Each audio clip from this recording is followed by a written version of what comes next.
Welcome to the Family Brand Show. We're Chris and Melissa Smith of FamilyBrand.com, husband and wife, parents of 5, and we want to help you take back your family and to live life on your terms. And we know being a family can feel really overwhelming. Parents tell us they feel like they're being pulled in a million different directions. It's so challenging to navigate the uncertainty and all the chaos that's happening in the world right now. And that's why we want to bring you every single week actionable tips and strategies that you can implement in your daily life to become a better parent, to become a better spouse, and to build a stronger family. And look, there's never been a better time and a more important time than right now to take back your family. You can define what your family stands for, or the world is going to do it for you. And the world needs strong families now more than ever. And it starts right here with your family.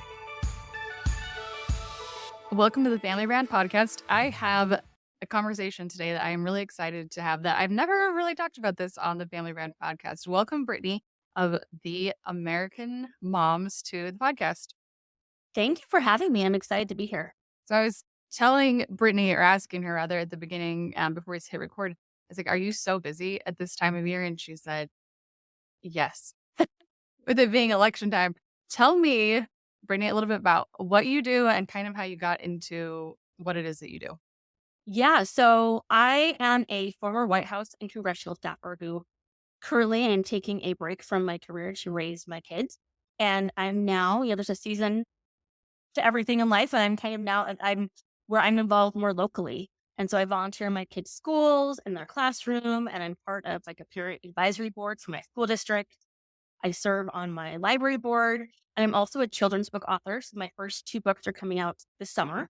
And my twin sister, who also has a similar background, and I started the blog and Instagram account in 2016 called The American Moms. And it's really all about raising civic-minded kids. So that's kind of where my passion for this topic comes from. And I think it's something not all moms care about, but I think it's something that all moms should care about.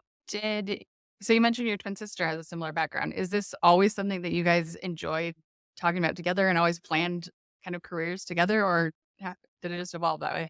No, the funny thing is we never growing up. So we grew up in the suburbs of Salt Lake City in a little area called Sandy, Utah.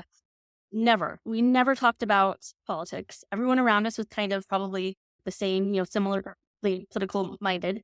And I do not remember a single political conversation at our dinner table or anywhere else. But one thing we did do as a family that I think kind of got the ball rolling on all of this, because oddly enough, all of my siblings, so there's 4 of us, have gone into politics in some way or another.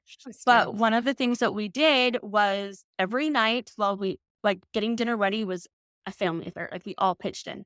We would watch the 5 o'clock evening news together. As we got older, we would watch the 10 o'clock news, honestly, probably just for the weather. So we would know what to wear to school the next day. But it kind of, just hearing the news was kind of eye-opening in so many ways. It just kind of created this awareness that there's a great bigger world out there than just our own little bubble in our own home, in our own city. And I think that is where that interest for all of us kind of came from, is just honestly that one simple thing of watching the news together. And I totally know there's moms out there who are going to be like, well, guess what? Like the news in the 80s and 90s looks different than how it does today. And I totally get that. So, back when I was growing up, it was like 2 or 3 options. Like we didn't have cable news networks. It was just, the nightly news with Tim Brokaw or with Dan Rather. And that was it. So we all couldn't have the same media diet. All got our information from the same places. It was way less polarized than it is today. But I still think there's lots of things parents can do at the same, watch news or listen to podcasts together, and that they can kind of have that same result in their kids. It's just kind of making them more aware of the world around them and how they can make it a better place. Okay, I want to ask you more about that. But first, I want to back up just a little bit and say, you mentioned not remember having any really political conversations growing up.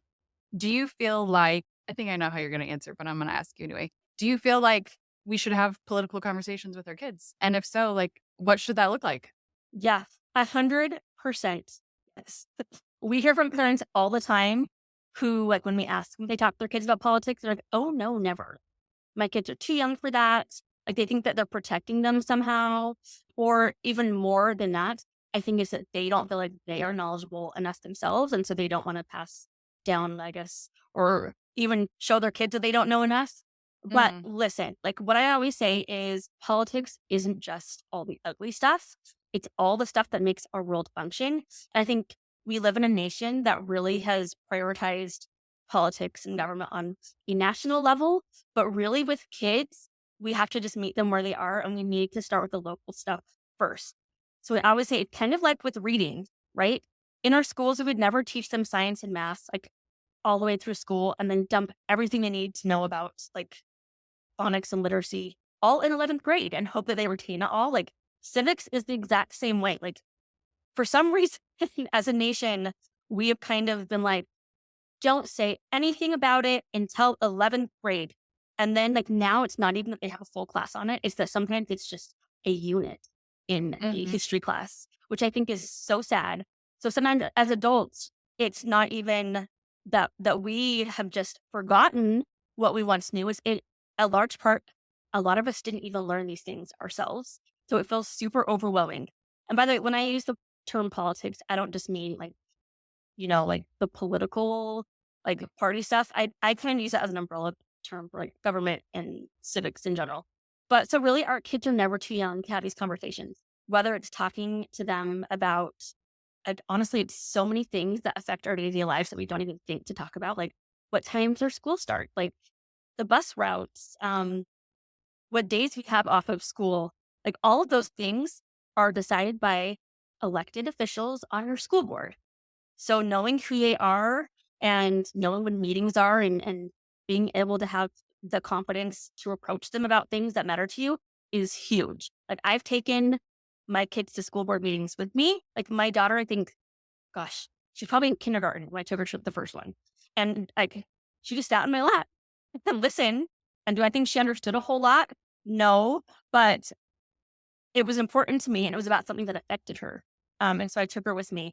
And I think more parents don't understand the power of just showing up and having your kids watch you show up in those things. I think it is such a shame when we see an issue in our community and we don't do anything about it. Like I think sometimes, especially with women, one of our, as Andrea and I have noticed, the more we've talked to moms throughout the last 2 years, one of the biggest reasons they don't get involved is because they always think, oh, someone else who's smarter than me will take care of it, or someone else who's more talented than me will take care of it. So I'll just let them, like, I'll let someone else do it.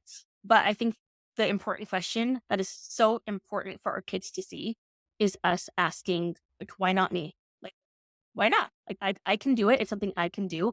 I can write my congressman. I can reach out to my school board. So just having kids watch you prioritize those things is huge. So, and I think as we do that, the conversation can naturally happen. So it doesn't have to be like some awkward, like dinner time discussion about the electoral college or, like nobody wants that. So it's just making it a natural part of everyday life. And then it's not weird. Like my kids aren't like, Mom, it's weird. Why are you talking about things? Because we do it every day, all the time. I live in a little town right now. It has 3,000 people, give or take. We've lived here about 3 years. Prior to that, we lived in a bigger community of several 100,000 people. Mhm. And it's interesting how, I feel like maybe I was just in a different place in my life. I don't know. Living in the other place, I felt like maybe I couldn't make a difference, that one voice didn't necessarily matter. But as we moved to this little town, I'm like, one voice out of a smaller pool, I'm like, wow, I really could make a difference. And so I have been going to the town council meetings, and I haven't gone to a school board meeting though. I should, I have kids in school and it is impacting them. That would be something that I could explore. But it's just been interesting to see, like, wow, there really is power in my voice that I didn't necessarily realize before. Yes, absolutely. And one of my favorite kind of like mom hacks for getting involved is so many of us are scared to do it like on our own, but there's a power in doing it with a group. So whenever I hear something happening in the schools that kind of alarms me or something going on that I'm worried about, I will I have a whole group of mom friends that I just have on like a big group chat with, on via text. And I'll just like, hey, this is going on in the schools this week. Does anybody wants to join with me in writing letters to our school board? Or does anyone want to come with me to the school board meeting? So a couple of years ago, just to give you like an example of maybe how this looks in real life. So my town isn't super big. And so, like you said, voice in a smaller towns makes a big difference, but even in bigger towns. So our grading system in our school district is really wonky. Like it took a lot for a kid to get an A. It was like, I don't even remember. It was like there was no A minus or B plus. It was just like 86 and no. It was like 94 and up was an A. Interesting. 88 to 93 was a B. I'm like, wow, like that is so different from when I was growing up. Like, anyway, it was just so different. I'm like, and we live in a small town anyway, where we don't have all the resources that bigger towns have. And so I feel like our kids, especially those graduating from high school, going to college, were at such a disadvantage, like with their GPAs. So even like the smartest kids were having a hard time, like getting a 4.0 because they would work their tails off and have a 93% and get a B, and it would take everything down. And anyway, it just didn't make sense to me. And it didn't make sense to a lot of other parents, but yet it was the way they'd always done it. And that's a mindset in a small town. It's like, well, we've always done it that way. So why would we change it? It was that way when I was growing up. So why can't the kids have the same thing? I feel like that's a common mindset in smaller towns. And so I got a big group of moms together. We all wrote the school board, our concerns. And then there was a school board member on there who was like, you know what? I've actually been kind of bothered by that too. And my kids have gone through, like, her youngest was in high school. It's like, I've had 4 kids go through the school system here, and I've hated it with all of them, but I don't know why I'd never thought about changing it. And this is a woman on the school board. And Yeah. so she's like, I'm going to bring it up. A bunch of my friends and I all went to the school board meeting when she brought it up. And we were there. Like, they let you talk in these meetings if you like fill out a paper ahead of time. So all of us got up and gave our experiences and our opinions, and the measure to change the grades passed. So the next school year, they changed it. And all it took was some moms getting together and deciding they didn't like the way something was being done and getting reasons to support it. And they changed it. And is it always that easy? No. Sometimes things take years to change. I think that's where a lot of people get frustrated in this state where everything is so instantaneous. We like want to give up or think it's too hard if it doesn't change right away. And sometimes things take a really long time. But for that example, like it was like in a matter of a few months, we solved this thing that bothered us. So never underestimate the power of getting a group of friends together and trying to change it together. I like that example for so many reasons. Thank you for sharing, a real life example. I think that's helpful. And also, it's not like you have to fly somewhere else or you have to like do something else. It's like, no, how can we improve things like right here where we are? So I think that that's a super great example. And I probably wouldn't have thought of that either, that I would have a say in any of that. So that's a great Yeah, example also for that. so many things. Like we had, again, it's probably not like this in Arizona where you live, but where I live in South Dakota, a lot of neighborhoods were built without sidewalks. Like we moved here. I'm like, wait, where are the sidewalks? I don't understand. And so we moved kind of up this hill without sidewalks, and this school is down below the hill. So there was like nowhere for our kids to walk to school safely. And Yeah. so for over 2 years, I emailed my city council person and I'm like, why are there no sidewalks? Like, please. And just this last summer, they put sidewalks in. And it's like, yeah, like hallelujah. Again, that was an example of something that didn't happen right away. It took like years of me emailing and getting my neighbors to email too, that our kids could have a safe place to walk to school. But yeah, like so many things. Like if you see a problem, like there's probably a solution, and maybe it starts with you just saying something to get the ball rolling. Okay, this leads me to another question. What do you say? Because I imagine maybe you didn't get a lot of pushback about the grading system or the sidewalks, but how do you explain to your kids, and maybe this has to do with, the civility part of civics. How do you explain to your kids when you do meet with someone who's like, no, like I want the grading system to stay the same, or we don't want sidewalks for whatever reason, when there is like the difference of opinion, whether that's just about an idea or about bigger political parties or whatever it is. How do you tell your kids to approach someone with a differing opinion? Yeah. So I think the number one thing I would say is you probably heard the quote, like, it's hard to hate up close. And so sometimes we have these strong feelings toward people that we don't actually know. And maybe it's someone in politics or our neighbor who we don't know very well, but we know we don't like the yard sign in their yard or the candidate. We don't agree with them. But I tell my kids all the time that disagreement and hatred are not the same thing. And the great thing too with politics and election is if there's somebody on a local level or even a national level, it's harder at a national level, but it can be done. If there's someone you don't like the way they're doing things, like that's the beauty of elections, right? Um, and you can vote that against that person, and you can again get your group of friends to vote against that person, and pretty soon, like especially in smaller towns, but bigger towns too, um, the word gets around that the person's not doing something that needs to be done. And you can change that. We've done that on the school board. Someone was not helping us with issues that we cared about. So the next cycle, guess what? We voted them out. Like it can be done. And that is the power in this country we live in our in our democracy is that we can choose our elected officials. Like if we don't like the way they're doing a job, we can vote new people in.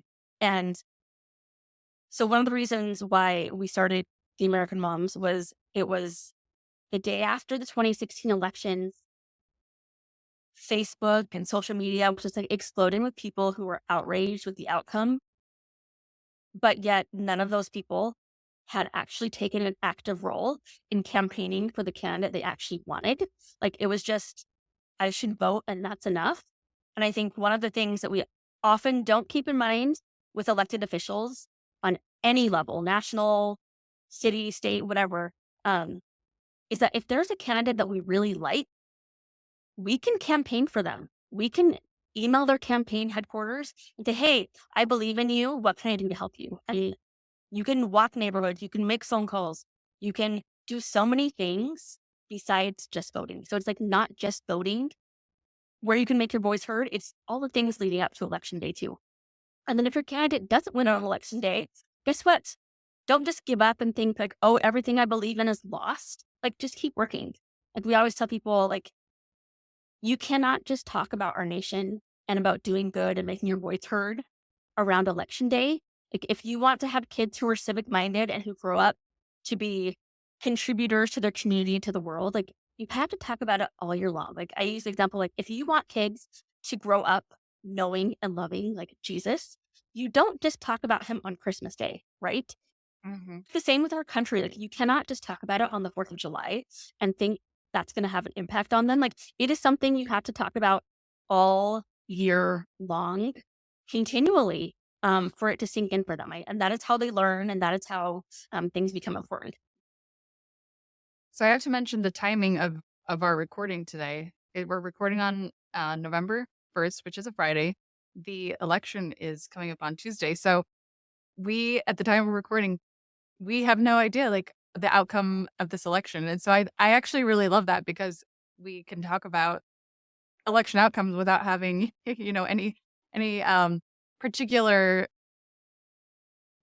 like we're not talking specifics. Whoever the candidates are that are winning. I love what you're saying, that you can examine like, okay, well, maybe next time I want to do something different or, whatever that might look like for listeners. But I think, anyway, I just wanted to say that I love the timing of this because it's all to be yet to be determined. Yep. TBD. So if someone's listening and they're saying like, okay, I totally get what you're saying. I want to be more, not forthcoming, but just have more conversations with my kids about this. But to me, it almost feels like, okay, but where do I start? Okay, I can start going to meetings. I can start, maybe that's a good place to start. But what else would you say if someone just wanted to get started? Like, what are the best resources? Kind of circling back where we started at the beginning, like watching the news. Like, where do you find out your information that's unbiased? What would you recommend to someone who's wanting to step into something more? Yeah. So first of all, I would say that is like one of our biggest complaints with moms is that they don't trust the news because it's so biased. And They're like, where do I even turn? And I always tell them, like, guess what? Nothing is completely unbiased because if it's run by a human being, like, there will be bias. Like, there's just nothing Unbiased. you can Yeah. do about it. And I think one of the biggest things that people need to remember is that news and like talk shows aren't the same thing. So a lot of times if someone's like, I hate the news, I'll be like, why? Like, I'll get so biased. I can't trust it. I'm like, well, who are you watching? Or what is making you say that? Like, oh, like shows like Tucker Carlson or Rachel Maddow. I'm like, okay, those are commentators, not actual news reporters or news anchors. So they are giving you their opinion, and that is different than the actual news. Again, this maybe goes back to something from my childhood, but I was thinking about the other day, like so many people hate cable news and for a good reason, right? Like there have been studies that show people who watch cable news are more anxious than people who do not. And because it is designed to make you feel that way, like so sad, right? It's designed to make you feel anxious. Like they want you to come back to them so that they can tell you things that you need to know, like that the other side is doing wrong, that they're going to Mm. ruin our country. And you need to know these things, right? Like they are designed to make you scared, which is so sad. But that is the nature of cable news. So why not? And again, I live in a small town. So our local news is sometimes like a high school reading the news, it seems like. But local news can be actually beneficial because it tells you the local things going on. And so many people don't know the local things going on. So I would say if you're super scared of the news, like who says you have to only focus on the national stuff? Like try your local news. And if it's too painful to like look at, like listen to it. Or there's even podcasts you can listen to. You can even say if you have a oh gosh, what do they call those little Alexa things? Like you could say, Alexa, like tell me the news today. And she'll give you like a little 1 minute recap of the news.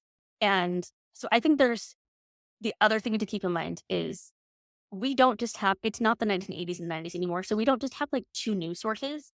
Like if you don't like one particular news, there is literally thousands to choose from. So whenever someone tells me I don't like the news, I'm like, all of them? Like, you don't like any of them? Like, there's so many to choose from. And I think it's important to also do not just listen to one news source, like, listen to several. And especially don't just listen to the ones who have the spin that you agree with, because that is dangerous and it puts you in a bubble. And it's so unfortunate. I think when people are like only watching Fox News, only watching CNN, like listen to a lot. Listen to a lot. There's several websites that I can send you them to put in your show notes of places you can go to see where a news organization's bias leans. So you can choose them across the spectrum. Like I even sometimes I'm like, okay, if some news sources are too much and you think that there's a bias in there, no matter what, like sometimes international news sources are way less biased toward any one political party because they don't have a leaning in our country that way. Like BBC sometimes I like to go to, but there's honestly so many options. And again, like podcasts, like there's even if you are just wanting to understand the civic process a little bit more, how our country works, there's podcasts like Civics 101 is a fun one, or Constitutional is another one. And even former Supreme Court Justice Sandra Day O'Connor has a whole website where there's like games for kids to play and things for adults to sort through, where she is dedicated to making civic education possible, even though it has been deprioritized amongst our schools. So there's so many options these days. Like you can go on and Google it. And I always tell people like one of the things I learned from working at the White House was be careful of your sources. We always like, whenever we were trying to fact check one of President Bush's speeches, we were not allowed to use a .com source or a .net or a so many different like whatever, but it had to be like a .org, like an organization that was actually legit, a .gov or a .edu, because those are organizations who have reputations to uphold, and they're not just going to throw out misinformation on there. And I know that maybe some people are thinking like, oh, there's a lot of like educational institutions that are biased. And yes, I would agree. But again, they're not just going to put on misinformation on there. Like there might be slant to it, but I think that is one of the benefits of reading a variety of sources is that you learn to read through the bias. And so it becomes more apparent. And the more you read, like the less it bothers you. Like, I don't get why it bothers people so much. Like, just read a lot. You'll see it. And I promise you, at some point, it'll stop bothering you because you'll recognize it. And it is what it is, you know? Yeah, I'm glad you said that because I was going to ask you about that. Like, should you only read sources that support your political views, or should you, read across the spectrum? So I'm glad that I didn't even have to ask. You just answered that. Yeah. And I think too, so one of the, I guess, gifts, I'll call it, of working in the political arena, and I've talked to so many people who feel this way, so it's not just like my opinion, is that we truly see the benefit of both sides of the aisle in our country. And so we are less fearful and more because we've seen behind the scenes and we've seen the benefit of it. And so I think the more you read, that gift kind of comes too. The more you read from across the spectrum, the less emotionally attached you get to one side or the other, because you truly see that there are benefits to both. And I love what you said earlier too about, I don't remember exactly, but once you get to know someone, it's like hard to hate. Yeah. And that's a really beautiful thing to remember too, especially as we're raising families and raising kids. Like, okay, how can we get to know this person better? How can we serve this person? And then you come to know them, and I think you would always grow to at least appreciate the person that they are and love them more and not have this Yeah. hate. Yeah. And I think too, since your listeners will be listening to this after the election, I think obviously at this point, either your person won or they didn't. And I Mhm. think either way, like if you know something is going to rile you up and get you super emotional, like social media, for example, like make a point to stay off of social media so that you can still love your neighbor. Like make a point to avoid these conversations so that you can still like love people around you, because it does accent hatred and disagreement are not the same thing. Like they were never meant to be the same thing. And I don't know why we kind of morphed it into that. But it's such a shame. So if you know that after election day, you're going to be all riled up, like I just wish Instagram and like Twitter and like all the social media sites would just be like down the day after election day so that we can all like take a minute and collect our thoughts and simmer down and just breathe before getting back out there. Because like I totally get it, but like it's gonna be okay. It's gonna be okay. There's an election every 4 years. It was designed this way. And I always said that we have checks and balances for a reason, specifically so that one individual cannot destroy our country. So I think the fears have amped up on both sides this election cycle. And everyone just needs to take a deep breath. I think that's a brilliant idea. Like, just shut down all social media for a day. I don't know who we would talk to about your idea, but I would support your idea. So one last question for you. And we've kind of been talking around this a bit, but I would want to ask it directly. Recently on your Instagram, you talked about not raising good Democrats or good Republicans, or any specific political party, but raising good citizens. How can we raise good citizens, and what does that mean, and what does that look like? Yeah. So in large part, I feel like it's being the example, because if your kids see you making this all a priority, then they will grow up to do it also. And I think one of the biggest, the most unfortunate things is when parents don't prioritize it. And guess what? It's their kids guaranteed, like their kids probably will not either. And I've had a question a few weeks ago. Someone asked, like, how do I raise my kids to have an open mind and to not be the kid on the playground who's attacking the other kid because they said that they like Donald Trump, or because they said that they like Joe Biden or Kamala Harris? Like, how do I keep that from happening and keeping it from being my kid? And I think what we say at home matters so much. Like, kids are like sponges. And if they hear us just demonizing the other side and talking about how bad our government is, then they're not going to grow up with very strong opinion or very like happy feelings toward our nation. And I mean, we talk about like why we have such terrible candidates like these days. Like, they're not going to get any better if we are raising kids to think this nation is just terrible. And I think one thing to keep in mind too is, yet individually, we are raising citizens, but it's also powerful to think about collectively, like all of us are raising an entire nation. Like, we are raising the kids who are taking over for all of us.